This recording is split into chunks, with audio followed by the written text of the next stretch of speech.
and provide access to investigators who can support organisations to root out wrongdoing. And we know that wrongdoing can happen anywhere. No one must be above scrutiny. That's an excellent time for me to intervene, Secretary of State. A number of us would like to be on this platform, but we've been kept back by DFID and your attempts to control the women who are speaking out in this sector. Very eloquently put by Paula Donovan, who refused to get on a plane last night to come to this summit. She had asked to speak. Other women I am in touch with have also asked to speak at this summit to talk about the real change that needs to happen. And we have been kept back. We have been willing from the outset to do this hard work. We have heard this morning from excellent panels that women have been doing this work for decades, unheard, unseen. We do not need fancy new systems. We do not need technology.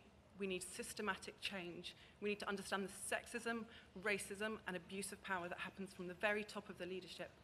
And I was disgusted to learn on my way here to this morning's summit that Save the Children will be awarded a headline project to try and tackle sexual misconduct in the sector when they are still under investigation by the charity committee themselves. This silencing and use of us to come along to a summit as part of your audience and not to have any truth to power is what compels me to come up here and speak to you in person. It was very clearly put that there would be no time for questions and answers this morning. This platform is not, I'm afraid, for you today. It is actually here for the people who have been doing this work.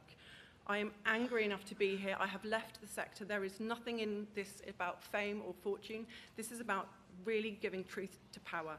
And I do not feel that I have seen anything from what you have been coming out with in your pre-cooked summit solutions to tackle that. Okay. Well, thank you for saying that.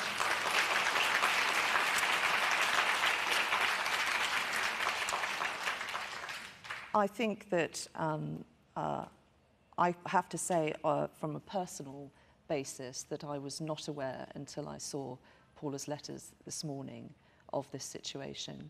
And I think the words that the previous panel outlined in that unless we are ensuring that all are able to not only contribute but also set the agenda, that we haven't done that as well as we should have done that. From my perspective, I think that we have made some good progress in the last few months. I think we do need to put in place new tools and systems and work with law enforcement, but that is only one part of it. I think those are the basics and the foundations that we want this summit to outline today, and we want to get every part of the sector to make commitments. What I can do today is I will give up the summary slot of this summit to you or colleagues that want to speak, if you would be happy with that. There is, and I think I speak for all of the donor nations that are in that group, we want to do this well.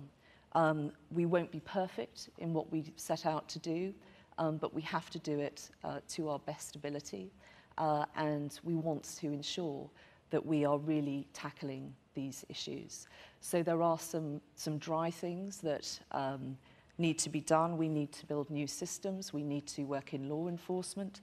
Some of the projects that I have given you the headlines of in this speech will be building capacity in developing nations, putting their criminal records online, doing all those very practical things. But we have to be led and guided in this by the victims and survivors. And the only way we are going to do this well is if we include them. So you have my absolute assurance on that. I'm sorry that I wasn't aware of the specific issue with Code Blue until today. And I will ensure that that doesn't happen again. But I will give you, or any of your colleagues who wish to speak, the end session of this summit. I think it's appropriate. Thank you.